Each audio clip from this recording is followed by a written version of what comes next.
How many continents do we have? Continent. Yeah. One of the issues is that people don't know. You can't be competitive if you're not ambitious. So FinTech is what Pesa effectively did is revolutionize.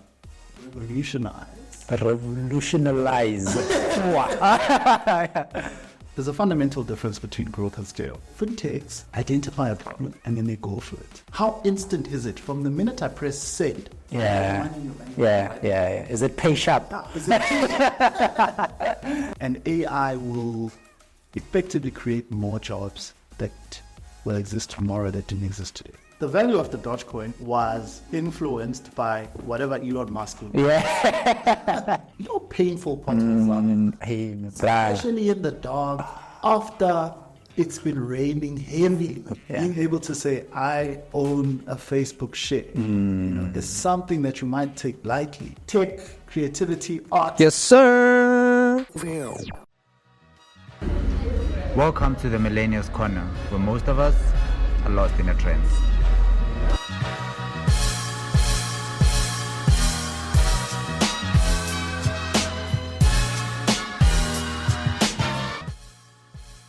What do you do, Buffet? So welcome back to another jam-packed episode of TMC Podcast. My name is Guy Luyanda, and on this episode, we will be taking a deep dive into financial inclusion and innovation for Africa. But as you know that we don't like doing this thing alone, we invite some dope people to help us unpack these topics. Today, Retori Superstar, we are joined by Lwazi Basholo, a specialist in the digital and innovation landscape.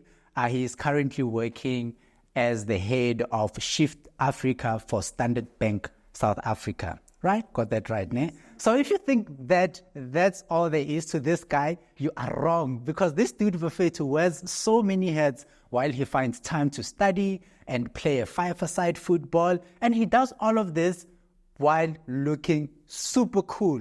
Jaya, thank you so much for honoring the invite and joining us on the podcast. So thanks, man. Yes, sir. Asbonge. So if you're seeing us for the first time, TMC is the brainchild of some super cool millennials who love talking about technology, creativity, with a sprinkle of everything else in between. So please do us and yourself a solid. If this is something that you're into, hit the subscribe button. Let your friends know that you do chill here with us. Like, leave us a comment, say anything, but it doesn't have to make sense because it definitely does help keep the magic at TMC alive. But without any further ado, let's kick it, Njaya. Easy. Away. So just as any tribe, here at TMC, we have some culture, right? So the culture is we play something they call an icebreaker. Okay. Yes, sir. So just to help us calm our nerves and just to test our general knowledge. What do we know about where we are? Yeah. So this disclaimer, I'm not great with thinking on the spot. So if I don't do great on that icebreaker, scissor board. Please forgive me. Scissor board. So this game Buffet was actually helped put together by Roy Manitois, a range of effervescence wines. So if this is something that you're into, please to do check their website. You can scan the QR code on the screen, Gara. Right? Sharp. So Jayami, to get started, we have this one. Barry, where is the mother city of South Africa? Cape Town. Yes, sir. What is the South African version of polenta? Polenta? Yeah. So it's like a staple. Pub. Yes, sir. Okay.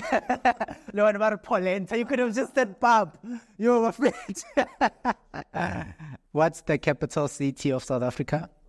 Pretoria. Superstar. How many continents do we have? She's an African.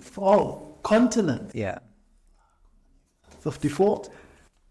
Okay, I'm going to ask this again so it makes sense. How many continents do we have? I'm thinking of countries. No, I'll have to pass out from your team. Yo, Fit, I'm not going to tell him. If you know, please let us know in the comment section. What is Nelson Mandela's middle name? Oh, yeah. I didn't know that until this day. Come for me. What came first? The chicken or the egg? It's the chicken. Why do you, like, what's the logic? I hope you understand the logic. If the chicken came first, where did it come from? Yeah, for sure, for sure. What was Zimbabwe's previous name? Is it Rhodesia? Rhodesia, yes, sir. That's the one. Last one. Yo, Bafet, you could have given us more. Yo, I feel like this was really fun. The last one, when is Friday? Friday, 24 September. Yes, sir. Asbonge. So this is how we come to the end of our icebreaker. I hope the ice is officially broken. No, it is. Because for me now, I am chilled really. Yeah, man. So thank you so much for making the time to do this. You know, I get superstars like you, they would rather relax on weekends if they're not doing, you know, family time or sparring. But you taking the time to be here with us, we are honored. I'm honored to be invited. Yes, sir. Appreciate it. Before I actually talk about a lot of stuff in terms of like the kind of work that you do, I like to ask our guest this question, Jorge. Do you currently, with what you are doing, feel like you are living your purpose? You know, this question is a question that's quite, depending on the day of the week and depending on when and how we woke up, can be a little bit of a tricky one. But I'd say for me today, I would say the answer is yes. And why I say that is because I'll give you a little bit of insight into what I do, right? Yeah. So at a very high level, the essence of what I do is drive or make financial services accessible for anyone and everyone. And by financial services, we mean anybody, depending on where you live, should be able to have access to basic banking. You should be able to understand very basic financial literacy. You know, if I save R1, how much can I turn that R1 into in 6 months, 12 months? You know, yeah, things that aren't necessarily, you know, available to everyone today. So when I wake up every day and look at myself in the mirror and put on my, what we call it, masks. So you get into character. Yeah, sure. I get into character. What helps me not to, you know, get into character and feel like I've got this burden on my shoulders, and look at it as less of a burden but more of a responsibility, is because of that work. To say, you know, how do we then every day when we get to the office, how do we solve these problems that make people's lives, that change people's lives and effectively make it easier and more accessible for everybody to back and invest? Would you say that the reason behind you feeling that you are kind of like in your purpose, you know, with what you do every day, is it because of the difference that it makes in other people's lives? And have you seen it practically? 100%. Yeah. I think a little bit of a side note, and maybe we'll get into the latter questions, not sure, but I'll just mention it now because it ties into this, is when I was still in high school or growing up, so my mother's a teacher, it's my background, so I've always looked at that profession as something that I wanted to effectively do. So I grew up with teaching as a passion. Yeah. So I think that's what happens here, you know, you grow up aspiring to be what you are surrounded by primarily. Yeah. And so the essence of that was the ability, when I looked at it, it was more of impacting people's lives. And when you're sitting having a conversation with someone, be it showing them how to use something or telling them how to use it, seeing their face light up as they, you know, figure out or find out this new way of doing something. That is exactly what drives my passion and what I do. Yeah. Having seen, I'll give you an example. This Shyft platform that we manage at Standard Bank and I'm responsible for scaling across Africa is, until a few months ago, was only available in South Africa. And so it is a platform that enables people to buy US dollars. Me and you, normal people. Yeah. You can buy US dollars, keep them in that wallet, get a card that you can swipe overseas, or you can just save those dollars when the rate does this, which it always does, you've made a little bit of profit. So effectively making it easy for me and you to invest offshore, which is something that's always been, what can I call it? First gate capped, to the people that are on a higher income bracket. So that for me is one of the things that I've seen in practice, as well as in Botswana, where we've launched this as the first country, being able to, where people weren't previously able to buy shares on the New York Stock Exchange, like Facebook shares. What is this? Elon Musk, Tesla, Nvidia, which is like blowing up right now, right? Being able to say, I own a Facebook share, is something that you might take lightly, but in the broader financial landscape, something that not many people can say. Yeah, for sure. And I think that is impact for sure. And if you're making such a great impact, and not to feel purposeful is something far-fetched, really. Yeah. So before we actually got lost in this, because it's so interesting, we'll pick up on it later in the conversation. Help me understand, or anybody who's watching this video, and, like in layman terms, what the development of product strategy is, because that is the space that you kind of like thrive in, right? So the development of product strategy, what I want to do to answer that is just to illustrate how product strategy development can be applied in many different products and contexts. I want you to give me a product, for example. Product podcast. Yeah. Okay. So if you're running through or creating a product strategy for a podcast as a product, right? There's different steps that you need to go through in this product lifecycle, depending on where you are. Let's assume, for this example, this podcast is new. We don't have anything out in the market yet. So what's the first thing that we have to do? We have to go and do research and understand what is it that we want to talk to or about. Is it a podcast about alcohol? Is it a podcast about sneakers? You know what I mean? Tech, creativity, art.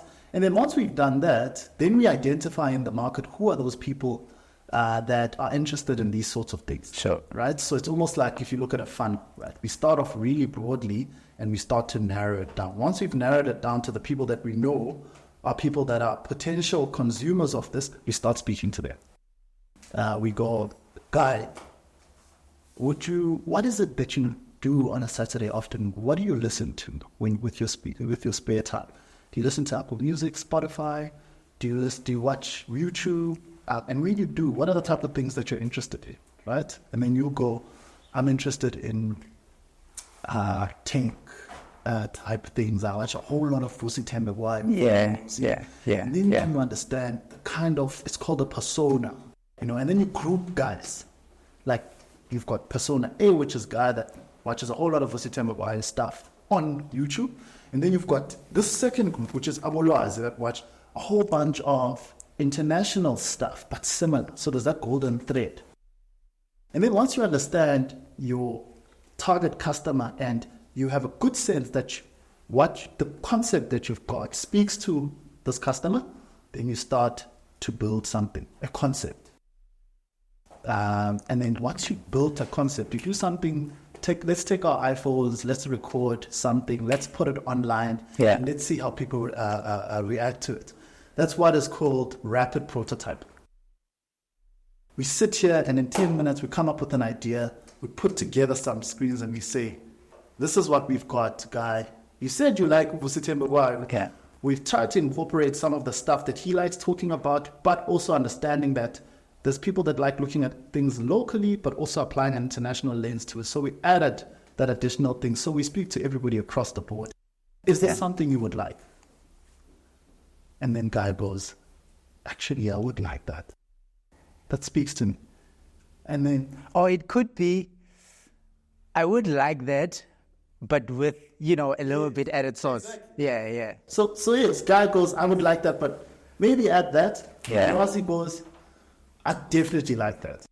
Paul goes, I probably not like that. Yeah. You know what I mean? And then what do? And then you go back and you assess all this. This is not data, customer data, valuable customer from the actual consumers themselves.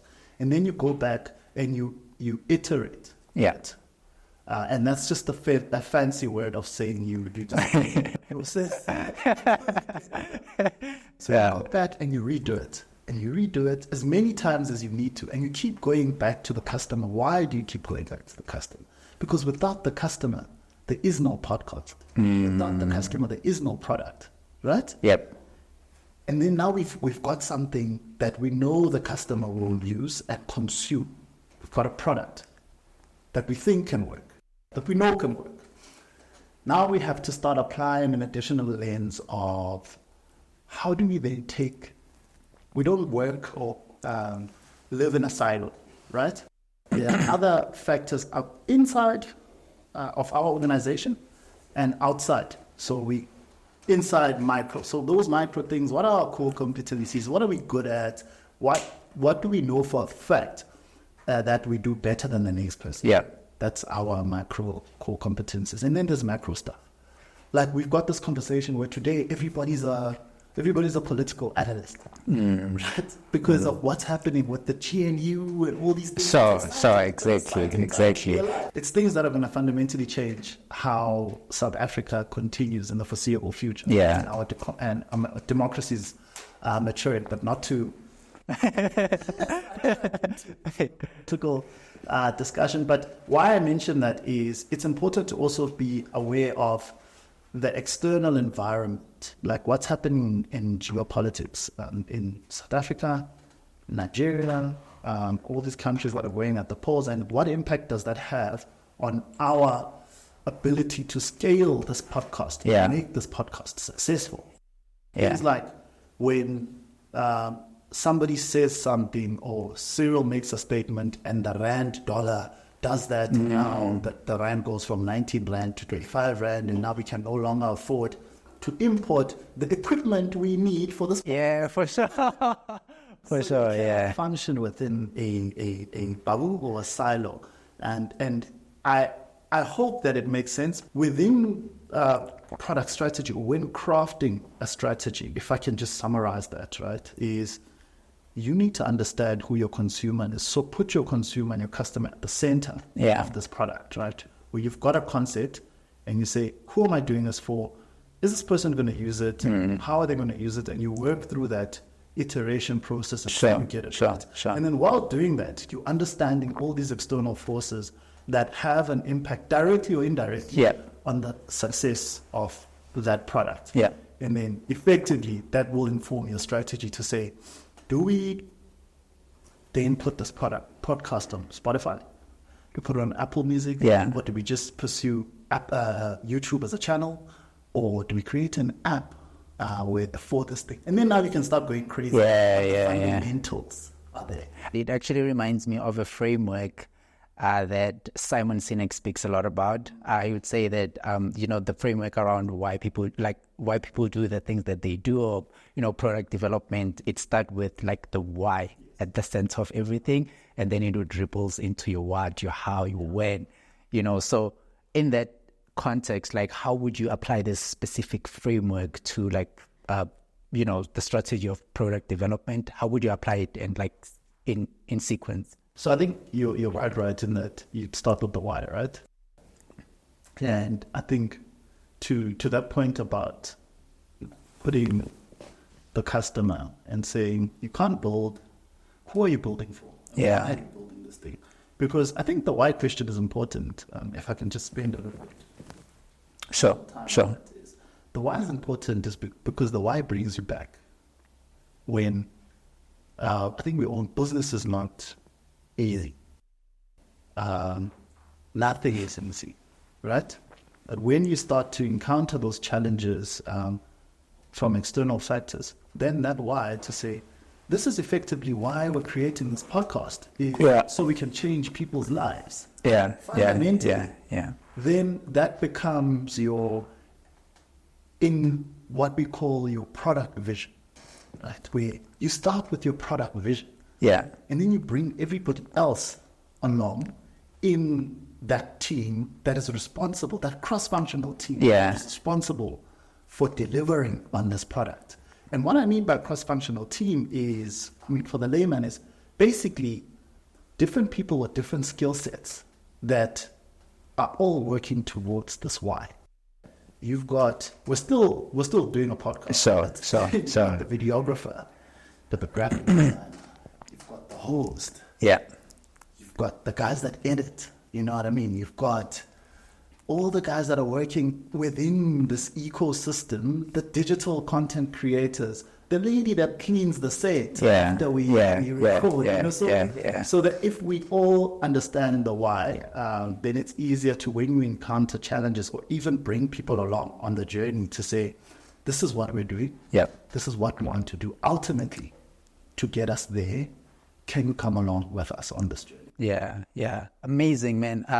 You know, like, this is such an interesting conversation. We could go on and on. But before we actually go even further, I think let's track back, you know, just slightly and help our viewers understand who you are, how you grew up. And I think that will kind of like give them like a little bit of context into how you picked up this interest in, you know, the product development and FinTech innovation space here. Delineated questions.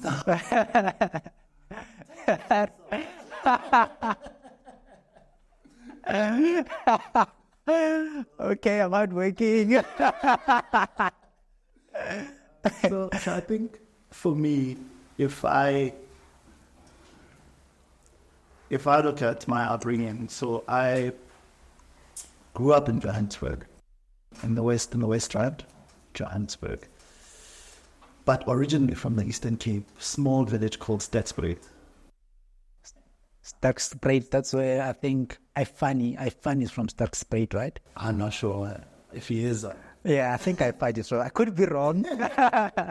Yeah. But you know, to just illustrate how small that, and you're the first person to have a remote idea of what I mean by Stadsbreed. Yeah.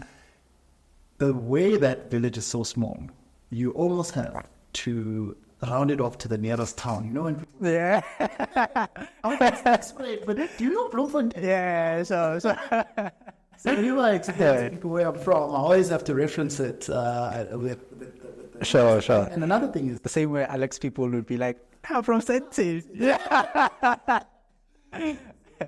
I think for me that growing up in that environment, which is extremely rural, you know what I mean? I think till this day, we've got cows. I think when you arrive there, there's that smell and that, you know, that environment which is very rich in cow dung, and there's cows running around, the chickens and all of that, which always brings me back when, you know, I find myself lost in the city. Let's call it the city life. Right? But just family life for me, I'm the third sibling of 4 boys. Nice. So my mom, for most of our childhood, was the only woman in the house. Yeah. So she got outvoted on a lot of the You have a vote, right? I think once she It gets to a point where you don't have to vote even anymore. Yeah, so good. No way. I think with her though, what was really interesting, what she really helped us with is grounding us in and making sure that we're domesticated in terms of. She was always at work, and so we had to clean the house, we had to cook. So I appreciate a lot of that, because you learn small lessons. Yeah, that's true. From simple things like that. And then primary school days, I think I still am. And that is, I think, what for me contributed a lot in my career growth and the person that I am. I am extremely competitive. Extremely, like, it's crazy. Sure. But I mean, yeah, I've been like following you, for the past couple of weeks, and sure, I can definitely tell. So it's competitive from a very young age. I remember in primary we had this thing where don't know if they still do it, but at the end of every year, they rank you in class according to academics who did well. And if you're at the back of the queue, you did the best out of all the learners. Sure. And then they have all prize giving. A lot of schools still do that. But if you're at the back of everyone in your grade, then you did better than everyone in the grade. Yeah. It's just called the King's Learner. So every single year we were fighting to be at the back of the queue. From, I think as long as I can remember, from grade 3, we'd always fight to be at the back of the queue. Yeah. And I'll name drop a friend of mine now. I hope he's... Sure. There's a friend of mine I went to primary with, we're still good mates now. His name is Motlatsi. Yeah. Shout out Motlatsi. That guy. I remember in grade 7 when they were announcing the marks that we got in mathematics. A final mark. This dude got 80% in mathematics. Yeah. Which is crazy. What's the pass mark today? 30%. Yeah. Exactly. 80% running cheer. Fair to, The rest of us got 96 and 98 and 100. That shows you how competitive that is. Nah, that was crazy. And I sort of took that, and that is what fueled me. And I'll give you another example. When I joined Standard Bank, we joined in the graduate program. Yeah. Where it's supposed to run for like a 12-month period where you do rotations and you learn different parts of the business. Sure. You both get promoted and meet to permanent place, right? Another friend of mine that I met, and that's the thing about the kind of person that you are, you attract people like you. Yeah. This dude was as competitive as I was, right? And so when we got there, they were like, okay, guys, you're going to rotate for 12 months. And we sat there after the presentation. We were like, let's try to see who makes it out. Yeah, sure. So, and did you speak about it, or it was like in your head, like you're having an internal conversation? You know what it was? There was a guy making a presentation, and he was going, yeah, the graduate program is 12 months, but I got promoted in 4 months. And Jared, we looked at each other and we were like, let's see if we can make it out. Oh yeah. So it was that telepathic moment, Jory. So. Yeah, it's great. For the 12 months. So I think for me that growing up being this highly competitive person, which you can't be competitive if you're not ambitious. You know what I mean? I almost argue that ambition is a prerequisite for being competitive. Exactly. You need to see something. You need to want something. And you need to want it better or harder than the next person. Yep. And that effectively then contributes to the competition to say, if I wanted more, then I have to get it. And so that's why, that's what's helped me in my growth over the years, that competitive nature. Yeah, sure. Let's do it. At any cost, let's just go for it. I don't care. I haven't studied. Let's see what I can do with it. Yeah. What school did you go to? Law school, Yoshona Deer in Rudiput. Okay.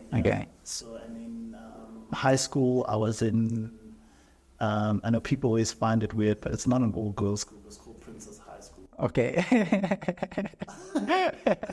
Like in Jad. Maybe it was founded by women. But the rename it. But it was called Princess High School. Also, the west of Johannesburg. Okay. You came to Joburg at a very early age, I assume. Yeah.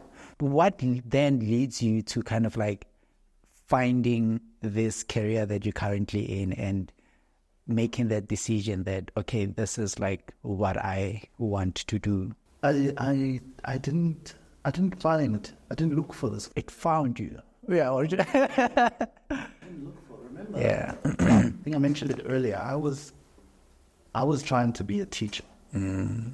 So whenever, and it's actually an interesting story as well.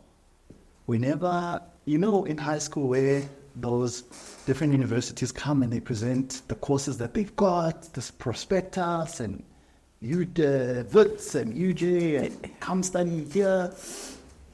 I was always the guy raising the question asking, what does your faculty of education look like? How much do I need to get in order to, and what are the opportunities? for funding or whatever the case may be. And then I remember, I still do it today, where I tend to procrastinate under the guise of I want So I procrastinated quite a bit in applying for varsity. I think procrastination should be promoted to a style of work, It's not all bad. Yeah. So I procrastinated quite a bit, and then eventually, I think it was on the last day, my dad asked me, he's like, have you applied for varsity? I'm like, no. Like, why? When does it close? Hectic. And then I checked, and it was closing on that day. I remember getting into the car with my dad. We drove to Pretoria, to UNISA. Started there, applications closed. Hectic. Drove back with it for teaching. Remember? Yeah. That's applications are closed, but we take you if your marks were incredible. Yeah. They're not. UJ. I remember old school auntie UJ. It's like last option. UJ. UJ. I wasn't good. I think it's UJ. And we get into the enrollment office, and we sit there. We get the prospectus. This guy goes, okay, just figure out what you want to do. Tell me, give me the options. Yeah. We'll have some space in other degrees. The marks aren't all bad. Yeah. I tick teaching as the first option. Yeah. And I put that BSc IT, because that was also the I remember like back in the IT was IT came hard. Yeah. That's what everybody wanted to be. And then I put BSc IT as my second option. And this guy comes back, says, have you made a choice?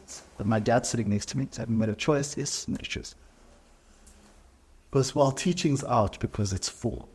I think there was this bursary, I think they still do it, Funza, yeah, sure. So everybody goes for the teaching because you study for free and all of that out. I'm like, geez. And how about the IT? I know, man, your maths is bad. Hey. Yeah. That's terrible. Can't do that. I remember dropping my head, and I was like, maybe I should take a gap year. Yeah. Go home and think about it. You know what my dad did? My dad grabbed that prospectus and was literally going through the list, asking this guy, how about space? And we landed on a degree called BCom General, which a lot of people didn't know, but it's one of those things, fate and timing. That degree, in hindsight, was probably the best degree I could have ever done. BCom General, yeah. Changed now to BCom Business Management. Yeah, oh yeah, sure. But what was involved there is you did so many aspects of accounting, marketing, economics, HR. You basically did everything that you need to run a business. Yeah. And then in your final year, you get to specialize to say, actually, I have a keen interest in strategy, and focus and specialize, which is what I did. Yeah. Specialized in strategic management. And that's what I then did my honors, right? Cool. But what's also interesting is I got called in the first month by the enrollment office. My leader is still interested in doing education. And what I did found out during the month that I was attending the BCom General, classes, when you do teaching, you get two core modules that you specialize in. Let's say you want to teach accounting. Yeah. Then I'll do accounting and maybe the philosophy of the accounting profession. Yeah. Accounting. But the standard of accounting that you do, as well as the one that I do in BCom General, is exactly the same. In fact, we're in the same class for accounting. So I sat there and I was like, I don't want to just do accounting. Accounting, economics, HR, business. Because I can always go back and say, if I ever still wanted to be a teacher after this. Exactly, yeah, that's the other chance. Any of these as opposed to just teaching. And which was the idea, by the way, until I then got into the working environment. And I don't know how much you knew about financial services or banking 5 or 10 years ago, but my knowledge, and I think a lot of people still are like that. I see that whenever I tell people I work in a bank and they ask me what's going on with their home loan. Yeah, sure. Which branch? So it's also like a little bit, I didn't quite understand what it meant. Yeah. Big financial services wise until I joined Standard Bank. Yeah. And then all of a sudden I was like, geez, there's this whole world of possibilities of what I can do. And that is where, hence to ask, this is a very long-winded way of answering a question. Yeah, for sure. I didn't initially have the passion to say, I'm going to work for a bank. This is what I want to do. This is my whole life. This is why I'm studying what I'm studying. But this profession found me in the way that I ended up there. And once I got there, it's one of those things where when you pick up something and you start like a 5-year-old, once he starts kicking the ball and he realizes I actually want to be a soccer player. The minute I got there and I started understanding how this whole ecosystem works, then I was like, this is what I want to do. Sure. Damn. Okay, man, that's really, really, really interesting. So now you are in the space doing your best work. What have you identified to kind of like be the hindrance for inclusion in the financial space? Also, because you mentioned that there's a lot of people who, still don't have like as much knowledge around, the space. So like, what is that stumbling block actually? There are a lot of opportunities for, especially in financial services and getting access to financial services. One of the issues is that people don't know, right? And why people don't know is because we don't do a good enough job of telling them. I think, and that's one part. And as banks in general, there is I think there's also a gap in terms of financial literacy and what it means for me personally. Yeah.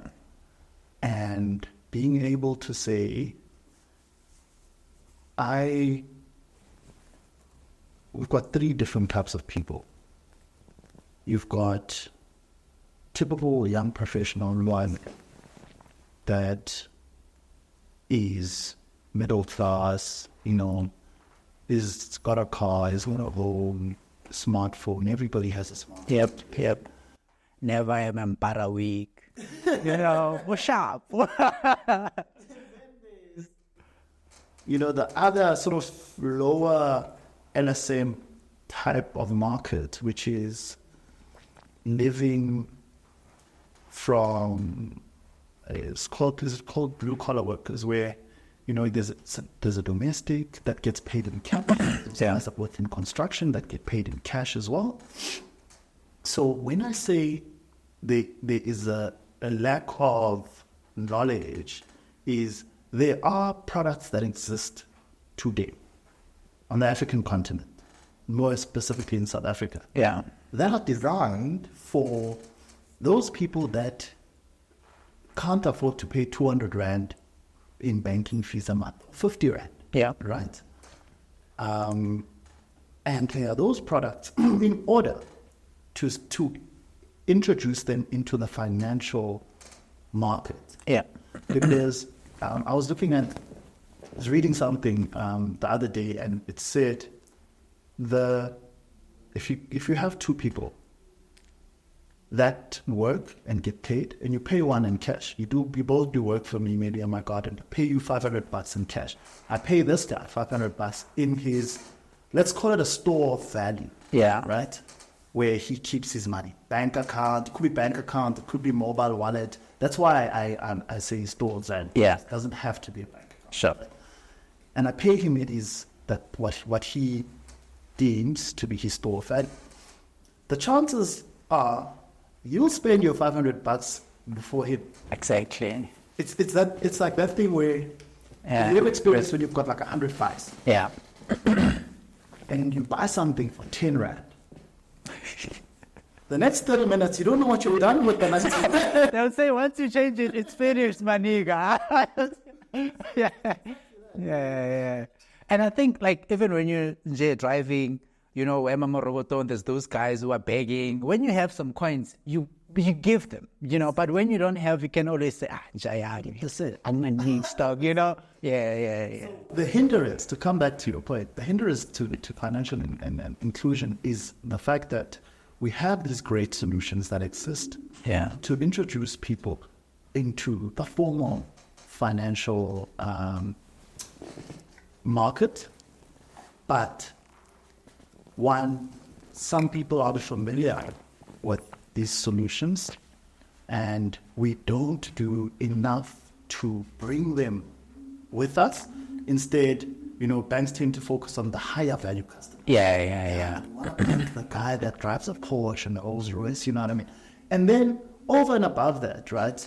If we look beyond, let's say we've done all the work that we can, we've built the solutions, we've told people about it. There's also things around regulation that can be a hindrance to inclusion, where certain acts and regulations in financial services do not allow us to bank somebody that doesn't have an ID is a terrible example. Let's say somebody that doesn't have a proof of residence. You know what I mean? And you could not have a proof of residence for a number of reasons. You're a tenant or you're a subtenant.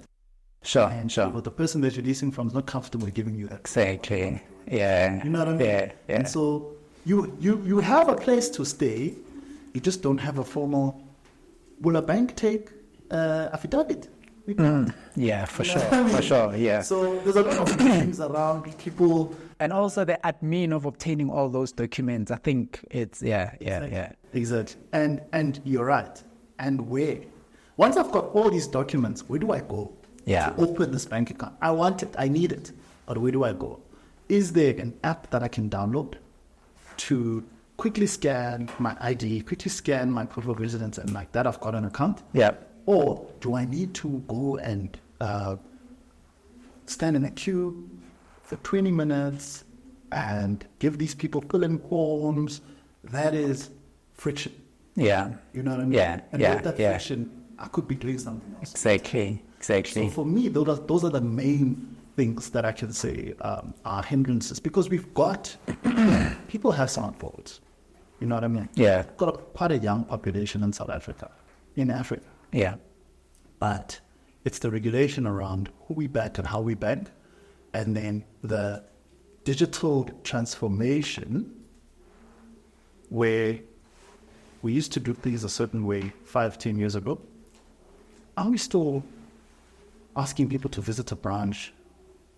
Or can people just open an account where they live, regardless of where they live? Yeah. And I say that intentionally because it's quite easy for me to open a bank account digitally if I'm in Johannesburg or in an area that is recognized by Google Maps. Yeah, for sure. The most remote of area in deep Eastern Cape, Limpopo. They're like, your location could not be detected. That's yeah. I mean, the word that I kind of like picked up, I think I'm going to use this word, nizokhathala bafethu, store of value, right?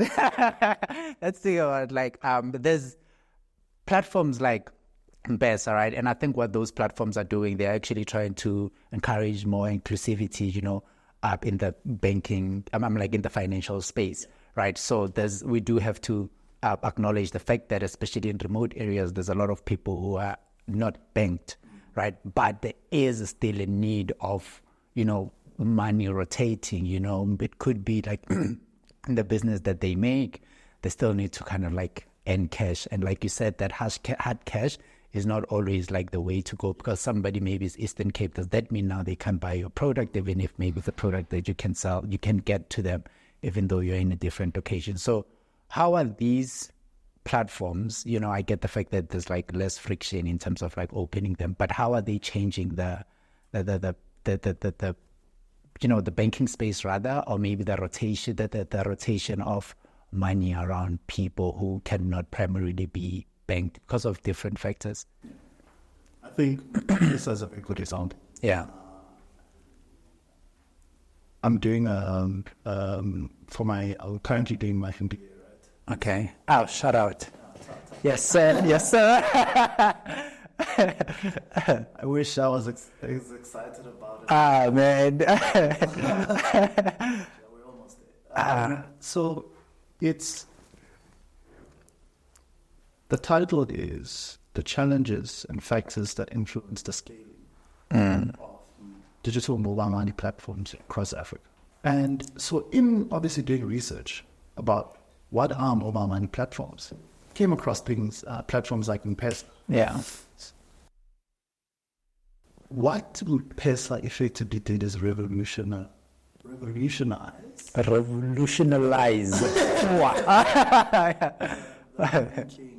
financial services as a whole, right?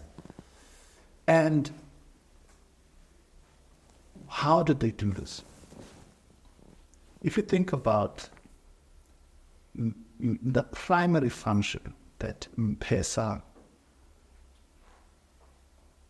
allows you to do is to send money from one place to another. Yeah. Fundamentally, right?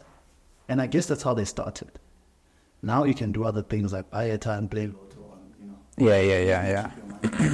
But at first it was what they call a remittance product.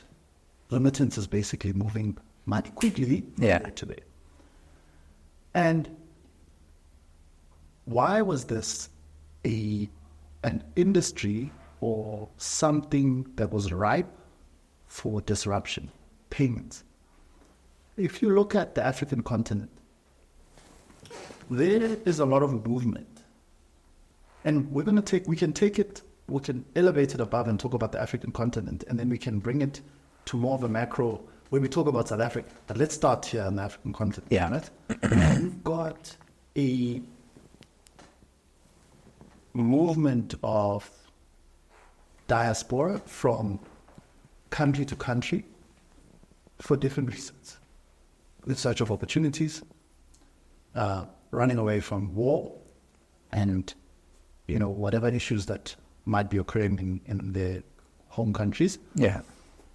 And this immigration that we see it, I'll give you an example, between Zimbabweans living in Zimbabwe coming to South Africa and Nigerians from Nigeria moving into South Africa, Nigerians from Nigeria moving to the UK. Yeah. And then we bring it to the South African context. Remember during the gold rush so many years ago where people from everywhere in the rural areas were leaving their rural areas To come to the jewels. Exactly, yeah. What responsibility do you have when you be at home to look for opportunities and you find that opportunity? What is the responsibility that you have? It's to send money home. Send money back home. Yeah. What the problem that M-Pesa solved is people are linking around the continent. How do I make it easy for Lwazi, who has moved from Zimbabwe into South Africa, Yeah. to find those opportunities? And then once now he's there, how do I make it easy for him to send his gogo money back home so she can live? That's what M-Pesa solved. Yeah. And what that turned into is now that I've allowed a seamless way of making payments for people across the continent, how do I start to give them more? Yeah. Right? You can make a payment, sure, but There's more that can be to this. exactly. Yeah. What else would you like to do which is not into financial Yes, yeah. So now, back to the point that I made, now you start to allow people to, maybe Lwazi doesn't just want to put money in and send it out. Maybe Lwazi wants to put money in and keep it Yeah. in his M-Pesa wallet. Mind you, M-Pesa is not a bank account. M-Pesa is a wallet. Yeah. But with these additional capabilities and functionality, what does M-Pesa start to become? It starts to become a fully fledged bank account. Exactly. Because initially, I could have what is a bank in Kenya? KCB bank account. Yeah. Which is maybe the equivalent of Standard Bank in South Africa. I could have a KCB bank account and M-Pesa because I just use M-Pesa for payments. But all my banking, I buy water, I buy electricity on my KCB. Sure. But by introducing these functionalities on M-Pesa, what do? I remove the need for Lwazi to have a primary bank and use me as M-Pesa as his secondary bank. I start to pull him closer and closer into my ecosystem. By understanding, and I want him to live here. Now, M-Pesa's got payments, a store of value where you can keep your money. You can play the lotto, you can buy electricity. And then what do they also do? They also start to, through strategic partnerships, to build an ecosystem, right, around financial services. Where, what do you also do? I pay DSTV. Sure. At the end of the month. Let's put DSTV as one of the buttons to pay on the. Yeah. What else do you do? Say I buy airtime. Buy airtime. Yeah. Let's allow you to buy airtime. Yeah. I request an Uber to and from. Let's make it easy for you by putting in a button there where you can click Uber and you can request, or it can launch you into the Uber app. That's where the whole ecosystem play comes. So I don't know if I've answered your question, but that is for me how companies like M-Pesa have sort of disrupted financial services. And maybe if we can take it perhaps a level higher to say, through this, what is the overall benefit to me and you, people on the ground, is through them creating platforms like M-Pesa. Now you've got people that don't need to carry cash. Sure. You've got where there's something new, there's always going to be an opportunity that comes out of that, right?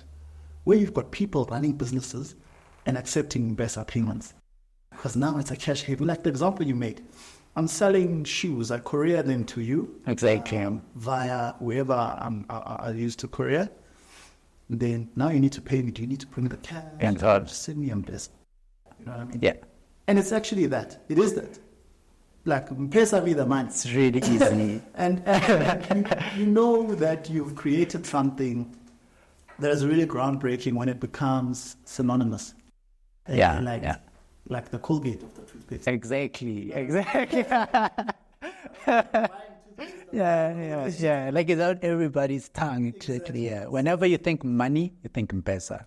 Yeah. That is what they've done, Kenya, and I've even argued the whole of East Africa.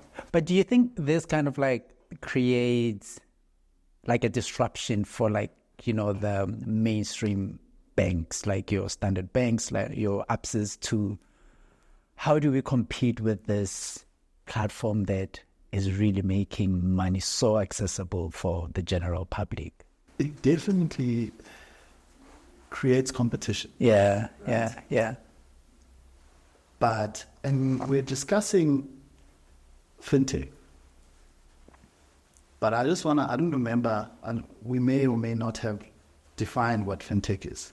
Maybe I just want to show for the normal person. So FinTech is financial, it's an amalgamation of two words, financial and technology. Yeah.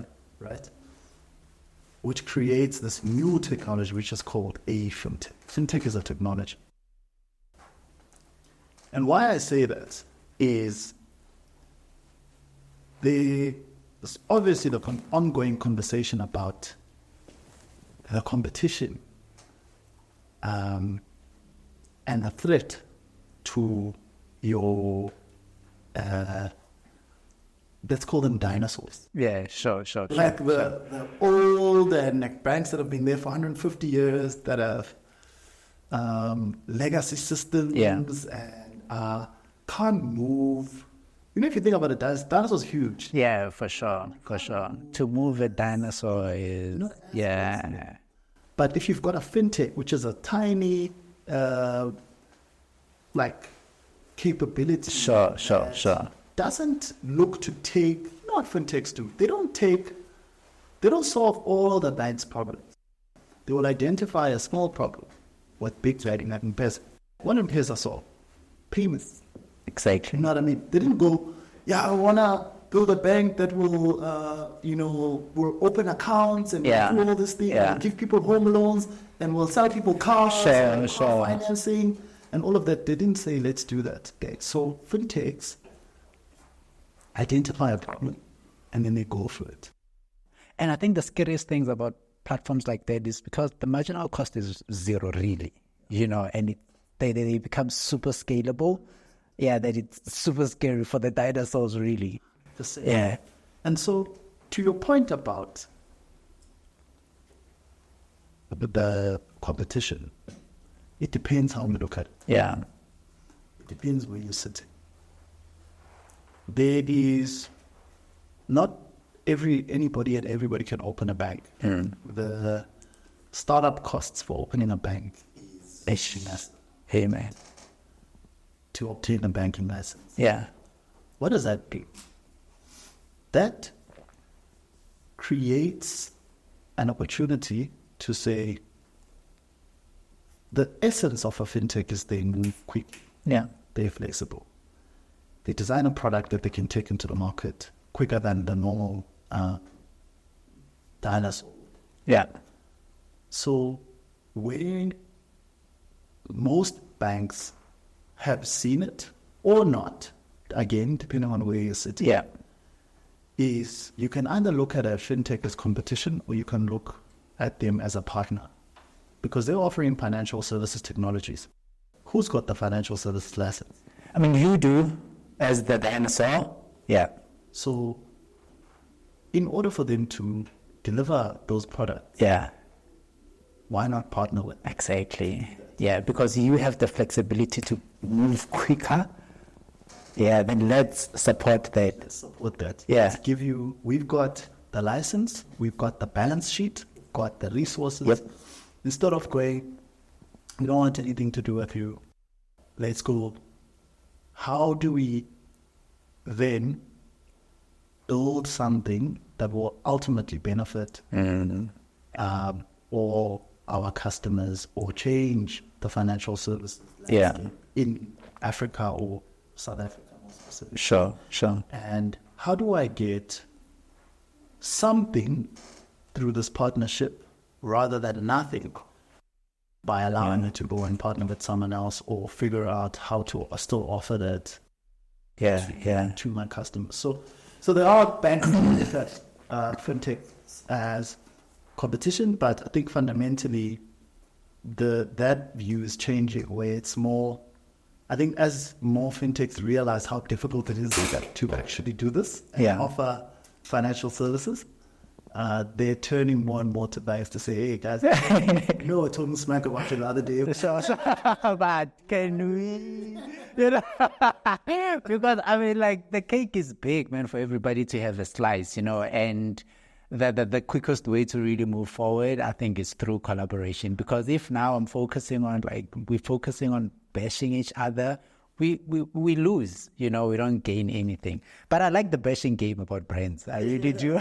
There's this what I saw the other day. Coke, was it Coke? Coke. About 10 years ago, they reported that they actually made 4 times the sales of Pepsi, right? So Pepsi actually hit back and released an ad. So you know what happened in this ad? This kid comes to a vending machine and then he clicks on Coke because Coke was, closer for him to reach.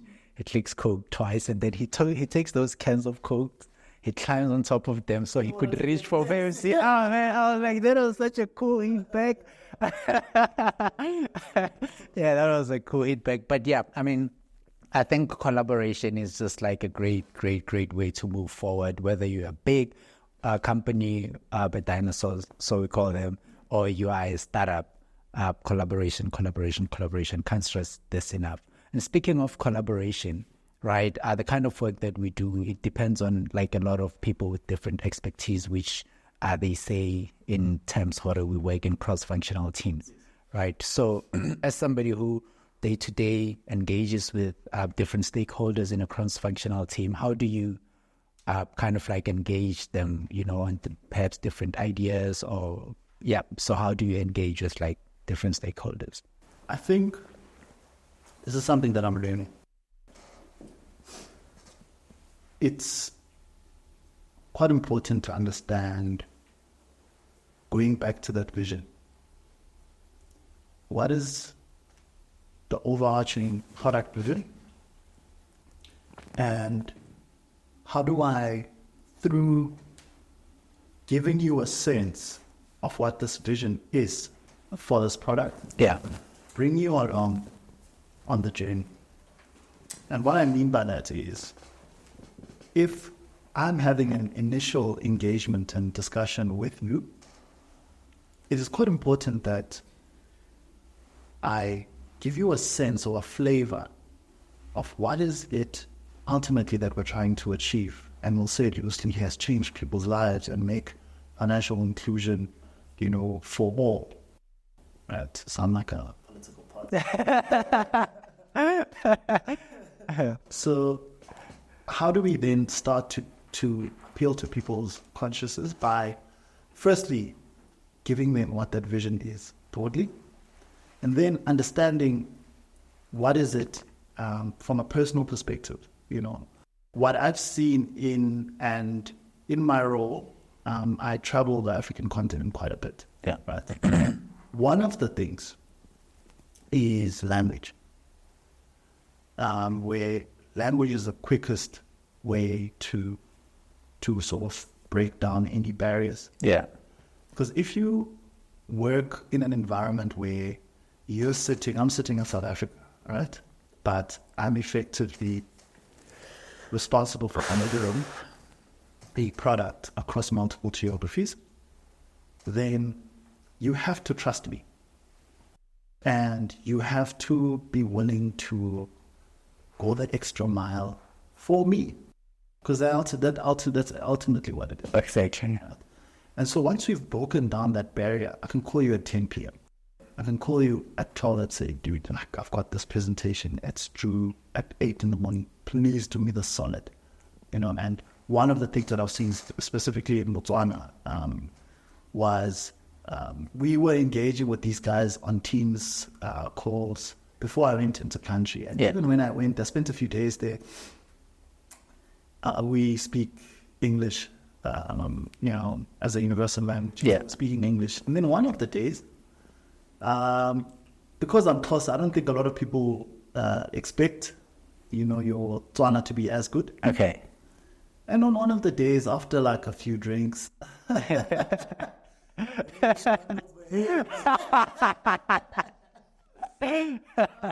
listening to the guys speaking Tswana, and I joined in, and they're like, "Hey man, Lwazi, what's about Tswana?" Yeah, sure. From that day, I could sense a difference in the way that we engaged, in the way that we worked. Now I was more comfortable to send a WhatsApp. After working hours and vice versa. Out of the closet now. You know what I mean? So if I could, in my role, if I had the capacity to learn every single language on the African continent, I tried Swahili. That is a very interesting one, man. A year ago. Didn't go so well. I could at least, say please, thank you, and I know what a Chisanyama is. Okay. You focus on the most important ones. But I think for me, it's to go back to the point around language as a barrier. Yeah. Two, understanding what is the vision and bringing you along and making you see my vision. Yeah. And see it in a way that aligns to your vision.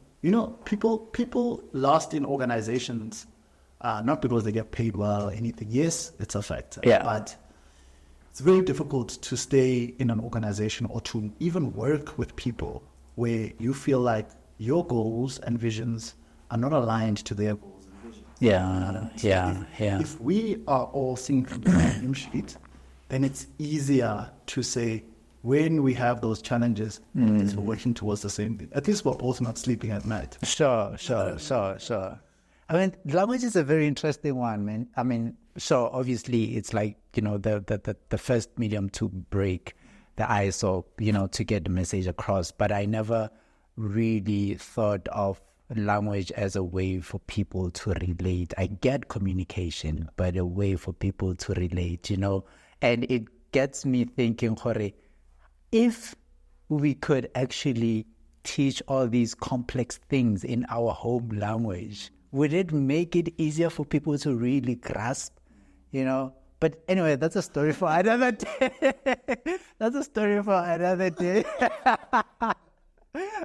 You speak about having moved around, worked with different teams, and having, worked with some like really forward-thinking groups, to put together like some dope, innovative solutions in the fintech space. Let's talk about some of the most groundbreaking projects that you've been involved in or are currently working on. Without giving too much away, right? Because I had charge. For me, it's the platform that I think I spoke to. Yeah. Assis, before you get into that, you speak about without not giving too much away. Is it because the product is not yet launched, or you feel like if you do, maybe somebody might steal the idea? It's because I will say this with the most confidence. Yeah. In the world. It's because it is a product that is sort of the first to do what it does, and a leading financial services innovation and disruptor in South Africa. FinTech, in as far as foreign exchange, payments and investments is concerned. Yeah. We spoke to Pesa and spoke to how fintechs will do this, do payments, and then another one will come and do what they call an insurtech. Yeah. Naked. Will come and do insurance, right? And then another one will come and do... Let's say prop tech, maybe. Yeah, you know what I mean? And then there's RegTech as well. And it's small. They're taking small pieces of the overall pie of what a bank does in its entirety. But it is very rare for a fintech, and we like to call ourselves a fintech, within the big Standard Bank group, where it's what Shyft effectively is a foreign exchange wallet, right? Where I say it makes it easier for me and you to buy dollars. Where else can you buy dollars? Who else do you know that will allow you to buy dollars? Yeah, sure. Effectively open a offshore bank account, and then over and above that, you can make payments to anybody, anywhere in the world. So I think a lot of what we do on Shyft and what makes it so innovative is that most fintechs will pick a specific area, like let's take payments. Yeah. Easy. Let's take investments and make investments easy. Yeah. Let's make payments and make payments easy. Shyft has taken a platform and put this value proposition around the payments, investing, and foreign exchange. Why? Because previously, as we said, I think earlier, to buy dollars wasn't something that me and you could do. Yeah, for sure, You know what I mean? To a point where I'd even argue that to the extent that we have, or that we can see, most people today are still not as, receptive to that functionality, where when you think of saving, you'll always think of opening a savings account. Right? Yeah. And earn 10% or whatever the bank will give you now. Whereas, are we thinking in saving offshore because of what we're seeing happening in South Africa, in geopolitics and those things, to say, maybe if I can put my money in dollars, then whatever happens here, and let's say, for instance, I bought my dollars at 15 rand when things were still amazing. Sure. And with everything that's going on, now my dollars are sitting there in 15 rand. Yeah. And okay, let me not make that example. Okay. But the country says something terrible, right? And the country completely goes like to the dogs. Yeah. And our brand dollar exchange rate is now 30 rand. Sure. This is a terrible time to start thinking of saving offshore. You know what I mean? But if you had gone in early, then if you want to bring back those dollars, you made like a 15 rand profit. Sure. 15 rand off, depending on how much you put it, 15 rand or 1 billion. It's 15 times that. That's how much we've made in a profit. Hectic. That's so interesting, because you could have chosen to take that 15 rands and save it in rands. After 10 years, it would buy you less than what you would have bought. Like, exactly. Yeah. And so that's one aspect of it, right? And the other one is the ability to make payments, like we said, digitally. How quickly can I pay you? There's something that we're seeing in financial services which we call the race to zero. Zero in more ways than one. Zero in how long it takes for me to take out my phone and make a payment to your account or store of value. Zero, as in it needs to be instant. How instant is it from the minute I press send? Yeah. Is it pay sharp? And zero as in how much it costs. How much does it cost me to send you money? You know what I mean? Yeah. Where everybody's racing to, that's why we see things like PayShap. Yeah. That's why we're seeing, innovations in the space. And I also Shyft in there, where we've got something called Shyft to Shyft. It's like the PayPal's. Exactly. There's Wise now also, yeah. You know what I mean? Everybody's trying to get to, from a convenience perspective and from what we're seeing customers looking for, because this is all driven by customer demand, right? Yeah. How quickly can I allow you to make a payment and how cheap? And whoever gets that formula right wins the game. Yeah. And then there's the whole investing thing, but in shares, where Easy Equities obviously entered the market with a product that made it easy for people to buy shares and all of that. Yeah. But where I think we are at an advantage is we're not just a platform that allows you to buy shares. We allow you to do much more than that. That's why I say, I make the bold statement in that it is quite an innovative and a first. In SA. In terms of one platform that allows you to do multiple things, and where it's a single point of contact for the customer. For all things. So for somebody who feels like this is exactly a solution for them, how do they perhaps sign up? What's the prerequisite for signing up? So it's a mobile app. So Yeah. you can download it on the Play Store. It's called Shyft. Yeah, it's called Shyft with a Y. Yeah, sure. Shyft. Yeah, when I saw it on the script, I was like, Msizi, are you sure about this, or you made a mistake? YFT. It's also it's a mobile app that you can download, but once you've registered, you can access it. Actually, also access it on the web. Yeah. www.co.za. You can go through a whole registration process. Quite easy. Everything's digital. You don't have to visit any. We don't have any branches. Yeah. I think that's what I like, man. Yeah. So that's one of the products. But I think in my previous role as well, I'd like to maybe bring in some of the other interesting things that we worked on. Yeah.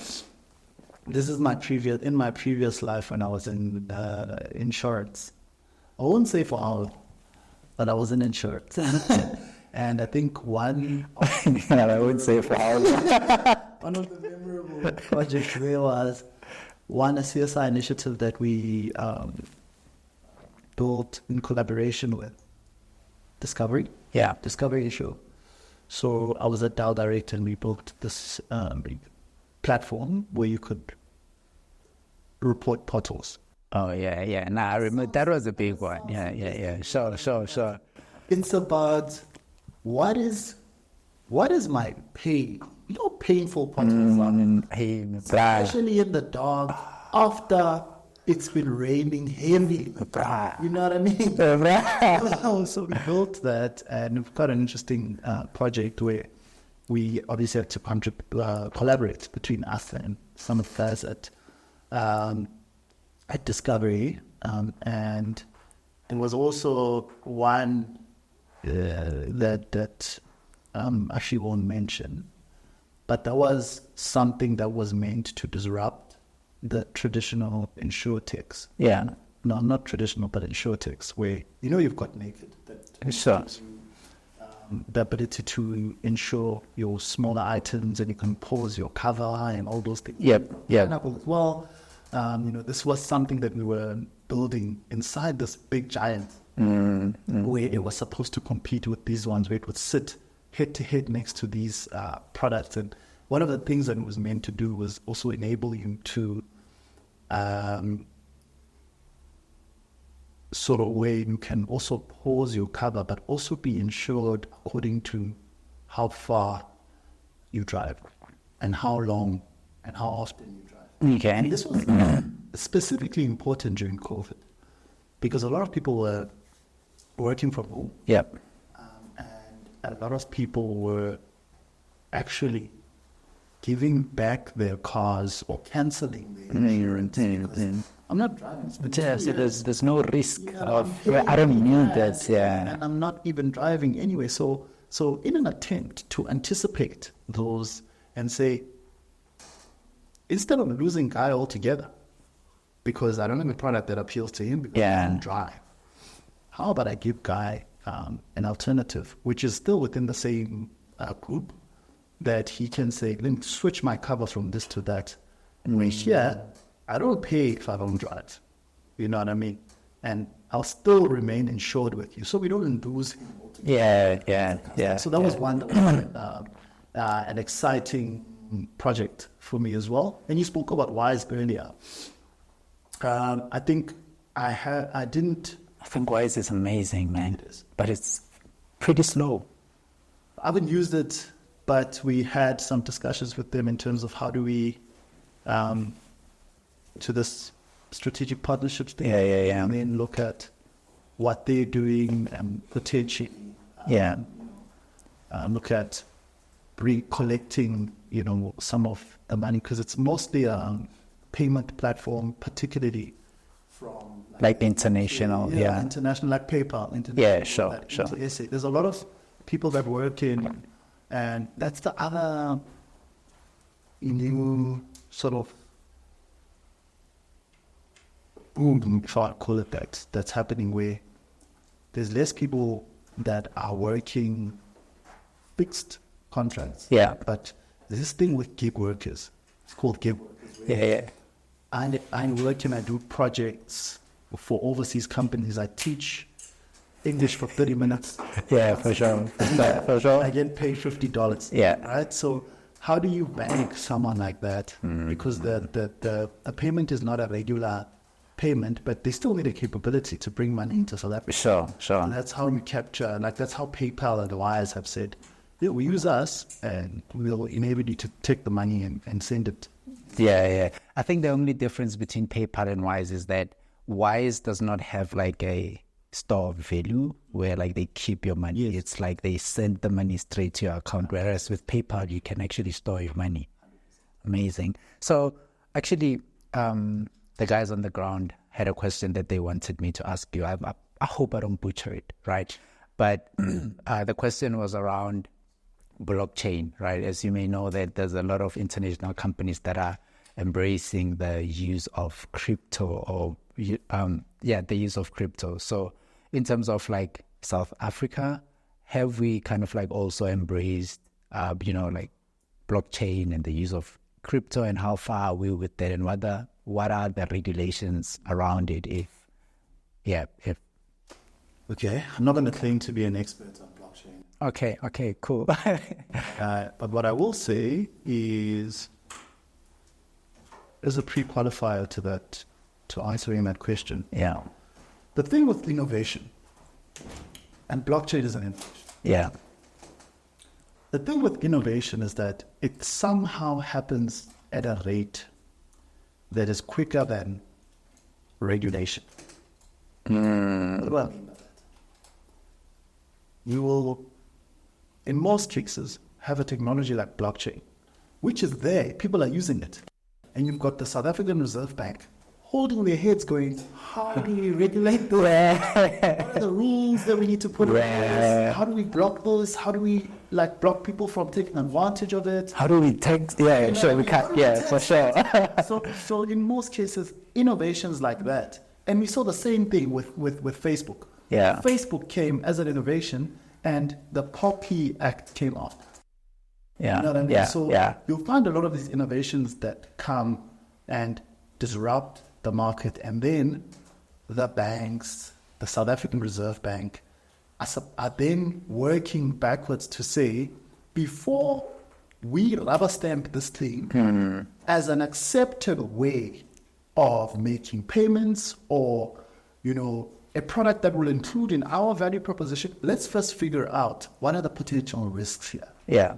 And for blockchain, for people that aren't too familiar with blockchain, what blockchain is basically a distributed ledger, right? Where anybody and everybody is on that ledger. Yeah. Right? Not only locally in South Africa, but internationally as well. Sure. What does that mean? That means, if we simplify it, your ledger, your own personal ledger, is your bank account. Yeah. Right? But think about it, if we had my bank account and your bank account on the same ledger. What does that mean for how quickly, how quickly it is for you to make an inter-account transfer? To transfer from the money that you were saving for a rainy day, and the rainy day actually comes. Yeah, I bet you that's so quick, Mama. They made it so easy. Yeah, but from money market into my bank account. So if all our bank accounts were on the same ledger, what it means is you would be able to make payments to me regardless of where I am in the world. Yeah, That's what blockchain is. It's that distributed ledger. And then the crypto, which sits slightly above that, is now you've got this distributed ledger. How do we create a currency that people can use and spend with? The issue with that, this is where the regulation comes in, and this is where I don't think I could be wrong. Any bank that has come forth and said, we have a crypto product available, somewhat in blockchain, and we do this because we are still trying to understand, or they are still trying to understand how to properly regulate this. What can you pay for? How can you pay for it? What happens when fraud is done on your account? If a payment is that instant, how quickly do I have to trace the money and refund you? And also the volatility in that currency as well, right? Yeah. Because what is it linked to? A currency, most fiat currency. Yeah. Right? And fiat currency is basically just a simple way of saying the normal, traditional gold-backed currency. Yeah. To where in the olden days, in order to have a rand or 10 rand, it always had, you couldn't print money without a gold bar. Yeah, sure. Gold bar, then you print money. Oh yeah, that's why banks would actually keep bars in there. Yeah, exactly. Yeah, sure. And the cause of most financial collapses, like Zimbabwe, and now we're digressing a little bit, is people printing money without gold. Yeah. Because what is it backed? What backs the money? How do you effectively regulate how much you can print and how much you can't print? Yeah.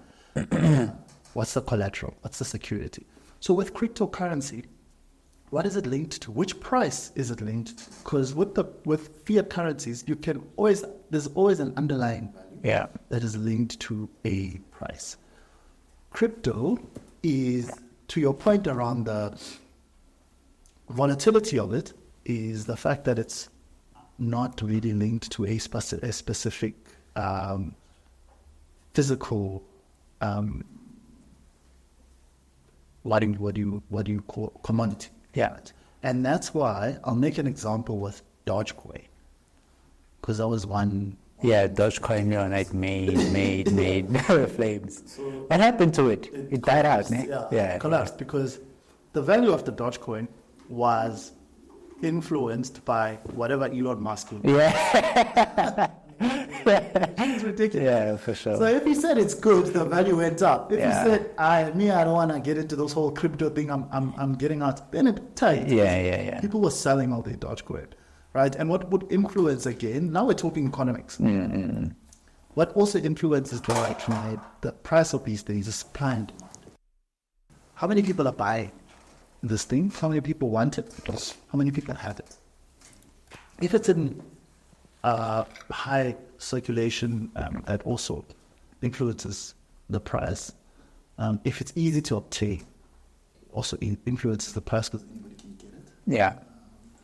So yeah, I hope I answered your question in terms of the whole blockchain and crypto thing. I think there's still there's progress being made. Yeah. Progress being made. You see that through the fact that we have platforms like Luno. Yeah. Oh, no, yeah, sure.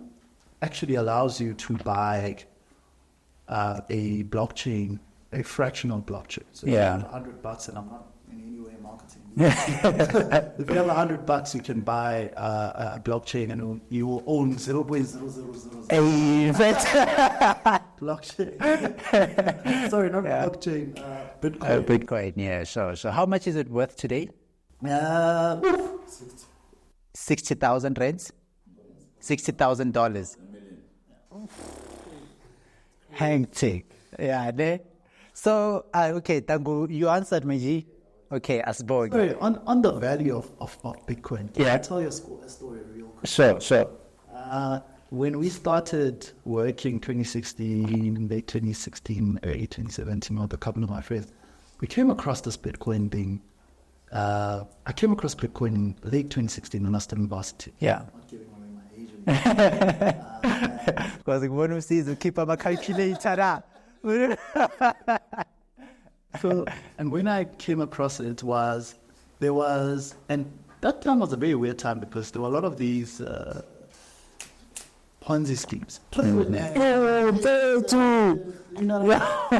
Doesn't know Triple F, she's too young for you. There's a lot of those things, and then Bitcoin sort of came, and people were like, yeah, I know Bitcoin is this, and it was, one part of it was, there's a Ponzi scheme where people are saying, give me 100 rand and I'll sell it. Yeah. But the actual Bitcoin, in 2017, I remember coming together with a couple of my friends. We looked at this thing and we said, guys, there's a lot of hype around this thing. You know how much one Bitcoin was? Yeah. 120,000. Fit. And I remember 120,000. Yeah. This was back in around 2015. 2016, 2017. Yeah. 120,000. Yeah. I remember me and my friends going, gents, what if I took a loan for 40K? We take a loan for 40K. Count to about 120,000 this thing. Went back, I discussed it with my mom. You know, black parents. Yes. My friends, similar. But you were convinced, Uguti, sure, this is legit. We done the research. My friends came back and they were also like, Ish, nigga, I'm struggling to convince. And also taking a loan is such a big thing. Because now we've got this financial obligation. What if it doesn't work out? We'll be paying these installments and regret. So we didn't buy it.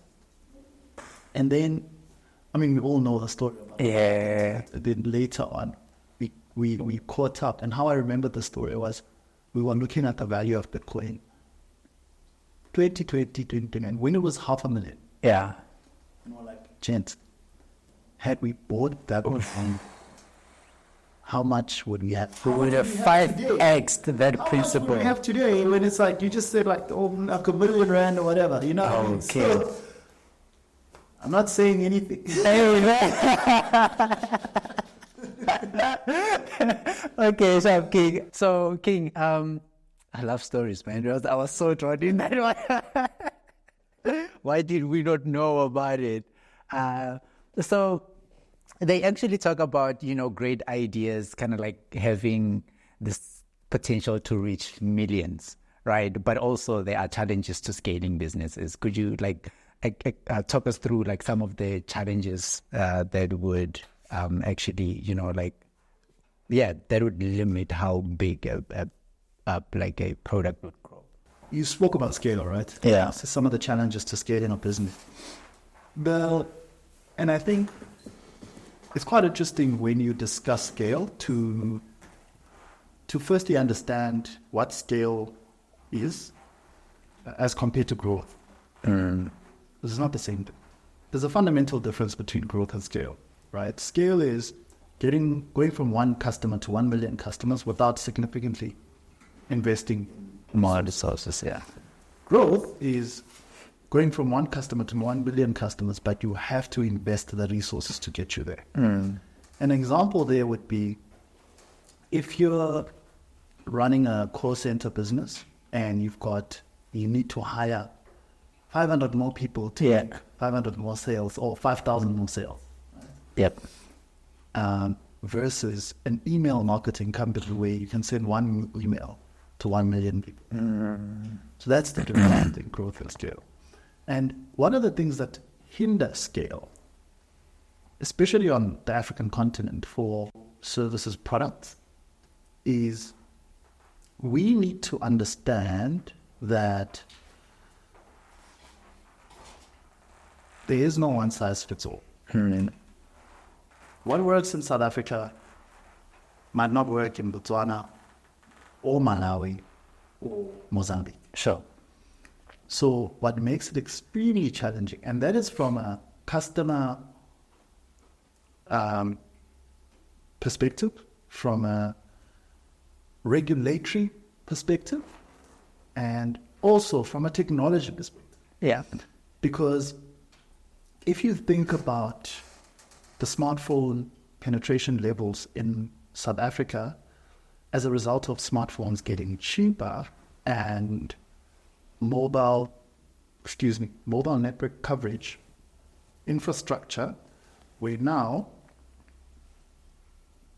in Stagsbury, where I'm from, the only network that used to connect was that says Vodafone.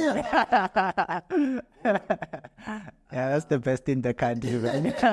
That was like, a few years ago, but now you can get multiple, you can use any network provider and it will have it.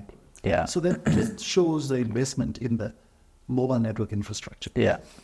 So that might not be the same as you scale into Africa, whereas there are still a big number of countries and people in those countries that use feature phones. Yeah.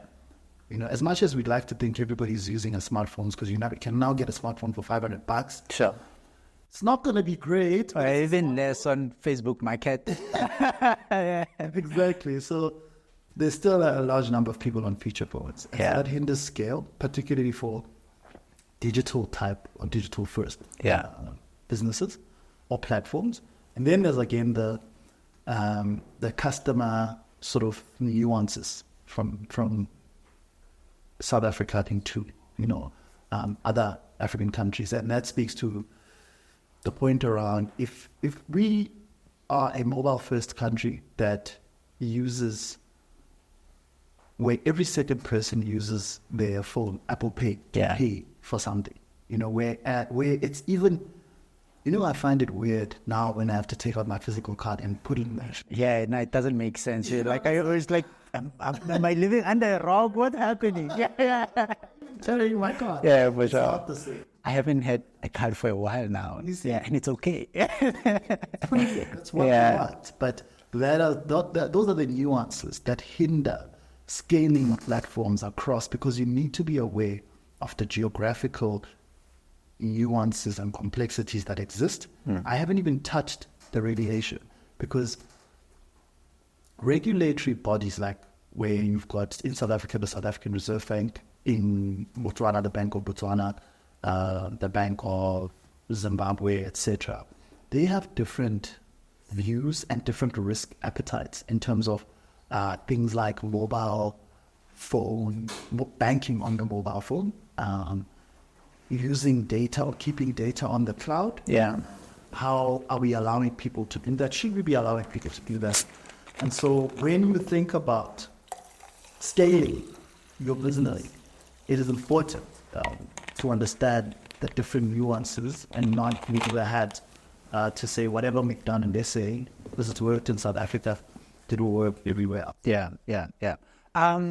Let's just quickly, since we're speaking about technology and scaling, there's AI, and AI is kind of like, taking the entire world by storm, and it's super scary. Some people, when they think AI, they think we're losing jobs. Some people, they think, in simplified way of doing what we do, and maybe scale even, because AI is another resource that people can use for free to do more, for less. So let's talk about the FinTech and kind of like the role that AI is playing in it. And again, I'm not going to claim to be an expert in it. Yes, sir.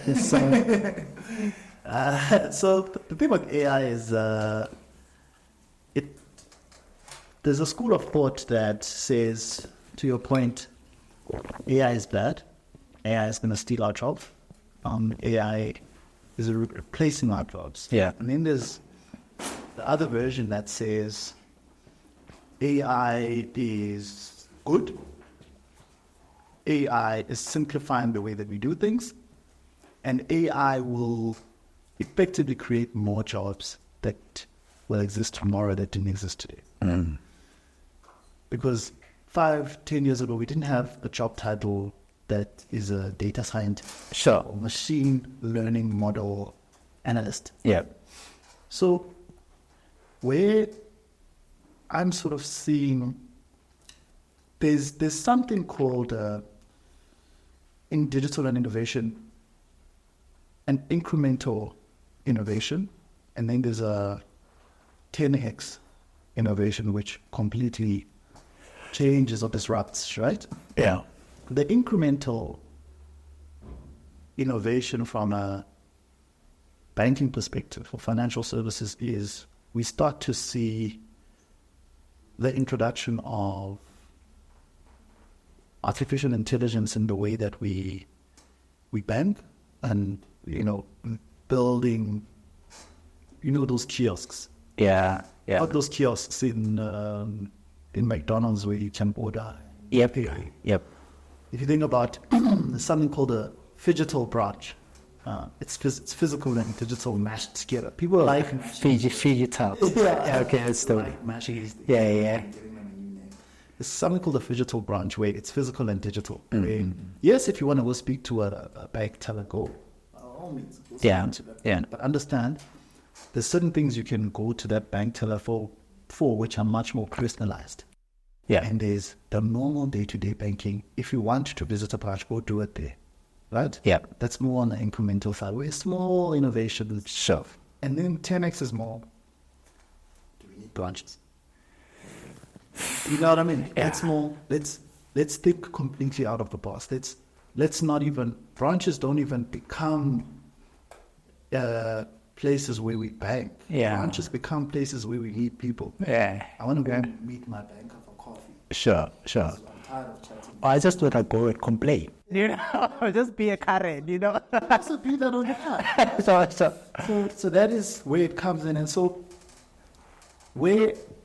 and then we sort of look at it from a future outlook perspective, and we say, with the introduction of AI and machine learning and all of these fourth industrial revolution type technologies, what is the future of financial services? And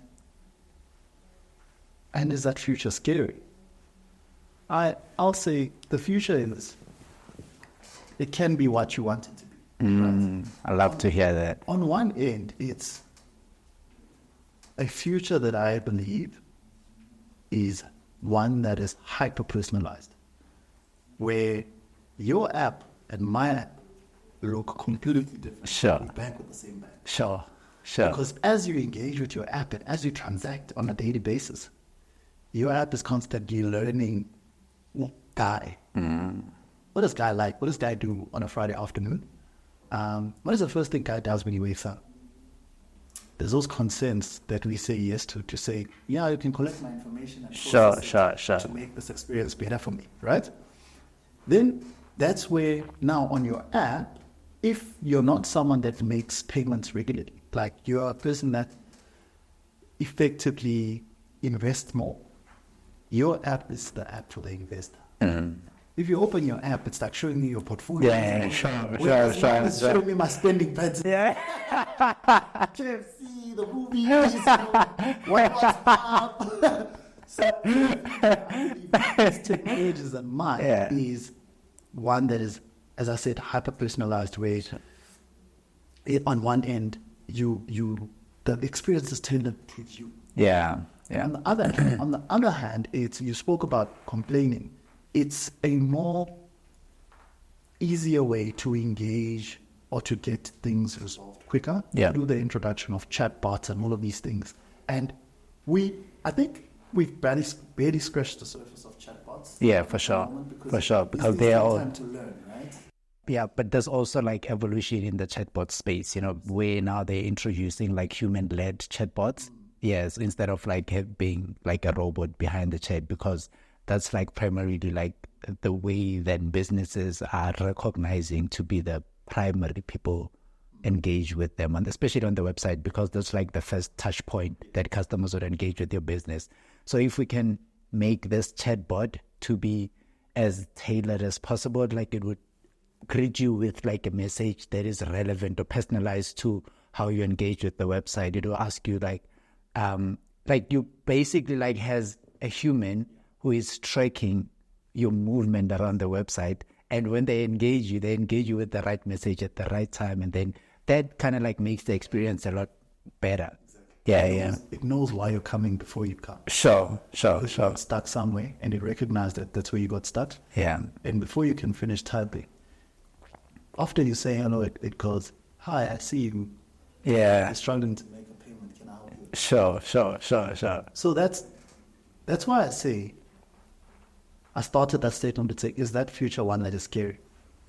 Because it's almost, I've given away so much information about myself, because I'm saying, yes, you can track my behavior to tailor an experience to me, which is something that I definitely want. Yeah.